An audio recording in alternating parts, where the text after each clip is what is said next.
लो भाई, आ गया दिनेश पेप्सी पानी पूरी वाला। आइए आइए और पेप्सी पानी पूरी खाइए। पानी पूरी खाने का एक नया अंदाज। आइए आइए। दिनेश जैसे ही बाजार में अपना ठेला लाते हुए आवाज लगा रहा होता है तो पहले से ही वहाँ खड़े पानी पूरी वाले उसका मजाक उड़ाते हैं। पेप्सी पानी पूरी अब पानी पूरी में पेप्सी डालकर बेचेगा क्या ये आदमी है? अरे लोग तो ऐसी पानी पूरी चखते ही उल्टियाँ करने लगेंगे भैया। सही कह रहा है भोला तू। देखना तू 10 दिन भी नहीं टिकेगा यहाँ पे।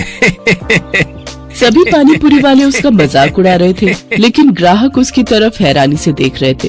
अरे देख तो नेहा, कोई नया पानी पूरी वाला आया है। चल तो सही, इसकी पेप्सी वाली पानी पूरी चख कर आए, आखिर ये होती कैसी है। हाँ हाँ चल। अरे भैया जरा हमरे लिए एक एक प्लेट लगाना तो। वैसे कितने का एक प्लेट? जी सिर्फ 20 रुपए प्लेट। फिर जैसे ही काजल और नेहा उस पानी पूरी को अपने मुंह में रखती है, वो तो खुशी से पागल हो उठती है। अरे वाह वाह वाह वाह, इसका पेप्सी वाला पानी पूरी तो बड़ा ही कमाल का है रे। क्या स्वाद है, मजा ही आ गया। क्या लाजवाब मजेदार पानी पूरी है। अरे इसके आगे तो सबकी पानी पूरी फेल है।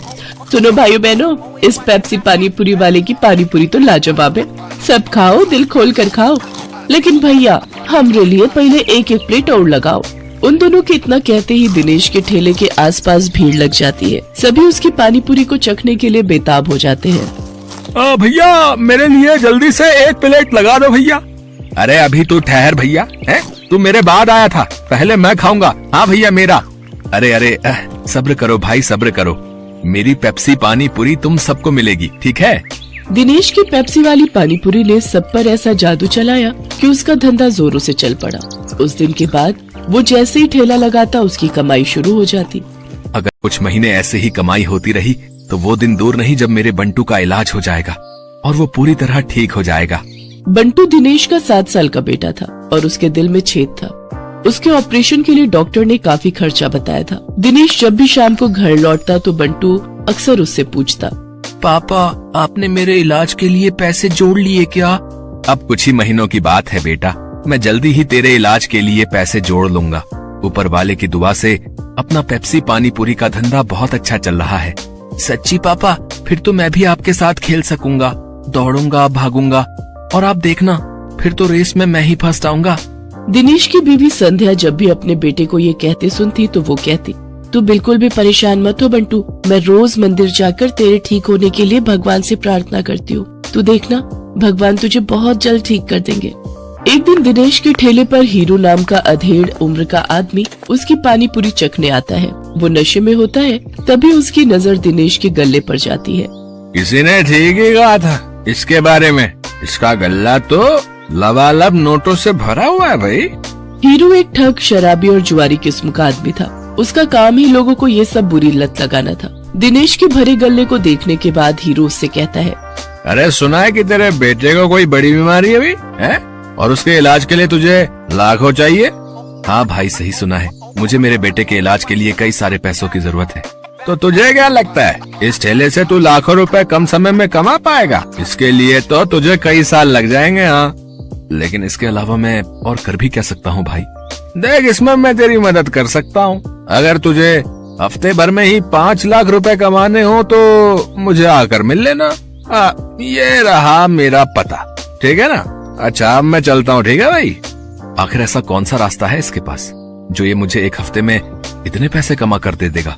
खैर मुझे क्या, मुझे तो बस अपने बेटे के इलाज के लिए पैसे से मतलब है।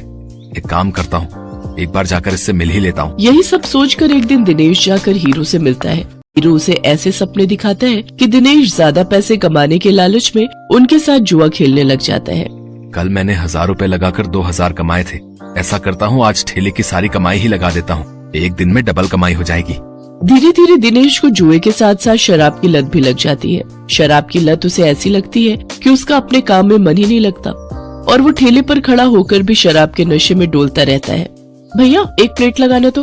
अरे लगता है इस आदमी ने तो शराब पी रखी है। चलो चलो हमें नहीं खानी इसकी पानी पूरी, चलो दूसरी वाली पानी पूरी खाने चलते हैं। धीरे धीरे दिनेश के सभी ग्राहक कट जाते हैं और वो सभी दूसरे पानी पूरी वालों के पास जाकर पानी पूरी खाते हैं। ये देख भोला और राजू बहुत खुश होते हैं। देखा भोला, अपनी चाल कामयाब हो गई ना। बिल्कुल सरकार, अब देखना उसकी पानी पूरी की तरफ तो कोई देखेगा भी नहीं, सब अपनी ही पानी पूरी खाएंगे। कुछ दिन ऐसे ही बीतते जाते हैं। अपने धंधे को मंदा देख दिनेश शराब और जुए की लत में और डूब जाता है और उसका बचा खुचा धंधा भी चौपट हो जाता है। ये सब देख संध्या और बंटू बहुत दुखी होते हैं। फिर बंटू अपनी माँ से कहता है, माँ, अब तो मैं कभी भी ठीक नहीं हो पाऊंगा ना।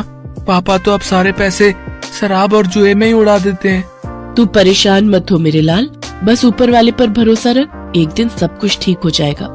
सारा दिन नशे में धुत रहने और धंधा चौपट होने के कारण दिनेश के घर में खाने पीने के भी लाले पड़ जाते हैं। माँ, अब तो घर में खाने के लिए भी कुछ नहीं बचा। अब तो लगता है भूख से ही हम सब मर जाएंगे। ऐसा नहीं कहते मेरे बच्चे, सुख दुख तो जीवन का हिस्सा है। आज बुरा वक्त आया है, कल अच्छा वक्त भी आएगा। ऐसे ही कुछ समय और बीत जाता है। फिर एक दिन उस बाजार में एक आदमी आता है जो सबको पर्चे बांट रहा होता है। तभी वो दिनेश के ठेले पर आता है। अरे सुनो भाई, पेप्सी पानीपुरी वाले, हमारे सेठ मंगल राम चाट भंडार वाले की तरफ से एक प्रतियोगिता होने जा रही है, जिसमें सभी चाट वालों के बीच कंपटीशन होगा। जो भी इस प्रतियोगिता को जीतेगा उसे पूरे 5 लाख इनाम और साथ ही हमारे मशहूर मंगल राम चाट भंडार वाले बाजार में एक स्टॉल भी लगाने को मिलेगा। मंगल राम चाट भंडार बाजार, वहाँ तो बड़े बड़े लोग आते हैं चाट खाने के लिए। अरे तभी तो कह रहा हूँ, अगर जीत गए तो रोज की अच्छी खासी कमाई होगी और 5 लाख मिलेंगे वो अलग। मंगल राम चाट भंडार कोई ऐसी वैसी जगह नहीं थी, बल्कि शहर का फेमस चाट बाजार था, जहाँ शहर के बड़े बड़े लोग चाट खाने आते थे और कई टूरिस्ट भी वहाँ आते थे। उस बाजार में चाट लगाने वालों की अच्छी खासी कमाई होती थी। लेकिन ये सब बातें जानते हुए भी दिनेश उस प्रतियोगिता में कोई खास दिलचस्पी नहीं दिखाता। मंगल चाट भंडार है तो मुझे क्या, मैं जहाँ हूँ वहीं ठीक हूँ, मुझे इन सब से कोई फर्क नहीं पड़ता। उधर भोला और राजू उस कंपटीशन के बारे में सुनकर आपस में कहते हैं, सुन भोला, इस कंपटीशन को तू जीते या मैं, मुझे कोई फर्क नहीं पड़ता, बस कोई और नहीं जीतना चाहिए। हाँ भाई, बस एक उस दिनेश का ही डर था, लेकिन वो तो हमारी कृपा से फेल हो चुका है, तो अब हम दोनों के अलावा उस कंपटीशन को कोई जीत ही नहीं सकता। अगले दिन हीरो भोला और राजू से मिलने आता है। क्यों भाई, मान गए ना मुझे? आखिर मैंने शराब और जुए की लत लगाकर उस दिनेश के धंधे को चौपट कर ही दिया भैया। तुम्हारे एक बार कहने से ही तुम्हारे दुश्मन को कैसे ढेर कर दिया मैंने। अगर वो ढेर नहीं होता तो हमारा धंधा आबाद कैसे होता भाई। उसकी पेप्सी पानीपुरी ने तो हम लोगों का धंधा ही चौपट कर दिया था भाई। तभी उनकी ये सारी बातें दिनेश सुन लेता है और अपने किए पर उसको बहुत पछतावा होता है। मैं भी कितना बेवकूफ था जो इन पाखंडियों के झांसे में फंस गया और बर्बाद हो गया, लेकिन अभी भी कुछ नहीं बिगड़ा है। मैं इन सबको मजा चखाऊंगा, मैं इस प्रतियोगिता में हिस्सा जरूर लूंगा। यही बात मन में ठाने दिनेश उस चाट प्रतियोगिता में हिस्सा लेता है और अपनी पेप्सी वाली पानीपुरी की रेसिपी से इस कॉन्टेस्ट को जीत लेता है, जिससे उसे 5 लाख का इनाम मिल जाता है। साथ ही मंगल चाट भंडार में स्टॉल लगाने के लिए जगह भी। इनाम से मिले पैसों से वो अपने बेटे का इलाज करवाता है। बंटू पूरी तरह से ठीक हो जाता है और वो भी दूसरे बच्चों की तरह खेल कूद करने लगता है। दिनेश की पेप्सी पानीपुरी अब मंगत राम चाट भंडार की जान बन गई थी। उस बाजार में जो भी ग्राहक आता वो उसकी पानीपुरी चखे बिना वापस नहीं जाता। उसकी तरक्की देख राजू, भोला और हीरो को अपनी करनी पर बड़ा पछतावा होता है।